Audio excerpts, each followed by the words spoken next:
Ministry of youth affairs and স্পৰ্টছৰ ফালৰ পৰা যি ষ্টুডেণ্ট আৰু NCC কেডেটসকলক এখন চাৰ্টিফিকেট বনাবলৈ কৈছে আৰু এই চাৰ্টিফিকেটখন আপোনালোকে নিজৰ মোবাইলত কেনেকৈ বনাব পাৰিব তাৰ বিষয়ে আজিৰ ভিডিঅ'ত মই আপোনালোকক দেখুৱাম। তো এই চাৰ্টিফিকেটখন বনাবলৈ প্ৰথম আপোনালোকে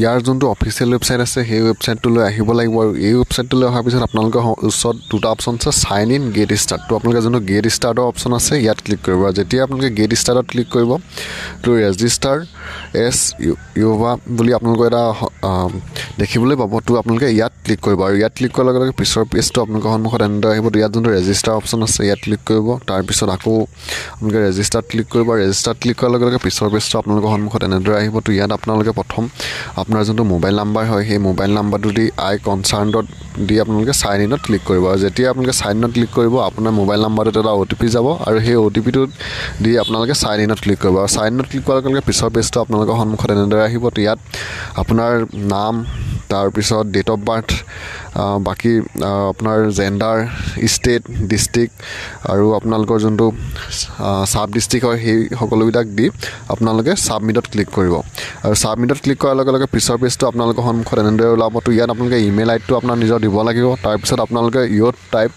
NSS, NCC, NYKS, BSG, others. তো আপোনালোকে যদি এইকেইটাত নপৰে তেতিয়া আদাৰ্ছত দিব যদি আপোনালোকে ষ্টুডেণ্ট হয় আৰু তাৰপিছত আপোনালোকে স্পৰ্টটো আপোনালোকে কিবা এটা ইয়াত চিলেক্ট কৰিব লাগিব। ইয়াত বহুতকেইটা অপশ্যন আছে, আপোনালোকে চাই নিজৰ মতে যিকোনো এটা চিলেক্ট কৰিলেই হ'ব। তাৰপিছত চিলেক্ট কৰি যোনটো ছাবমিটৰ অপশ্যন আছে আপোনালোকে ছাবমিটত ক্লিক কৰিব আৰু যেতিয়া আপোনালোকে ছাবমিটত ক্লিক কৰিব আপোনালোকৰ পিছৰ পেজটো আপোনালোকৰ সন্মুখত এনেদৰে আহি যাব। তো ইয়াত আপোনালোকে অলপ ইয়াত বেছিক ইনফৰ্মেশ্যনখিনি আপোনালোকে দেখিবলৈ পাব। ইয়াত যদি আপোনালোকে এডুকেশ্যন কোৱালিফিকেশ্যন বা বাকী ডকুমেণ্টছখিনি এড কৰিব বিচাৰে তেতিয়া এড কৰিব পাৰিব।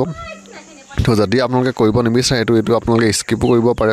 তাৰপিছত অলপ তললৈ যাব, তললৈ গৈ আপোনালোকে অলপ তললৈ গ'লে আপোনালোকে এটা অপশ্যন দেখিবলৈ পাব তাত মাই চাৰ্টিফিকেট। তো মাই চাৰ্টিফিকেটত ক্লিক কৰি আপোনাৰ যিহেতু এতিয়া ৰেজিষ্টাৰটো সম্পূৰ্ণ হৈ গ'ল আৰু ৰেজিষ্টাৰটো সম্পূৰ্ণ হোৱাৰ পিছত আপোনাৰ চাৰ্টিফিকেটখন এনেদৰে ইয়াৰ পৰা ডাউনলোড কৰি ল'ব পাৰিব।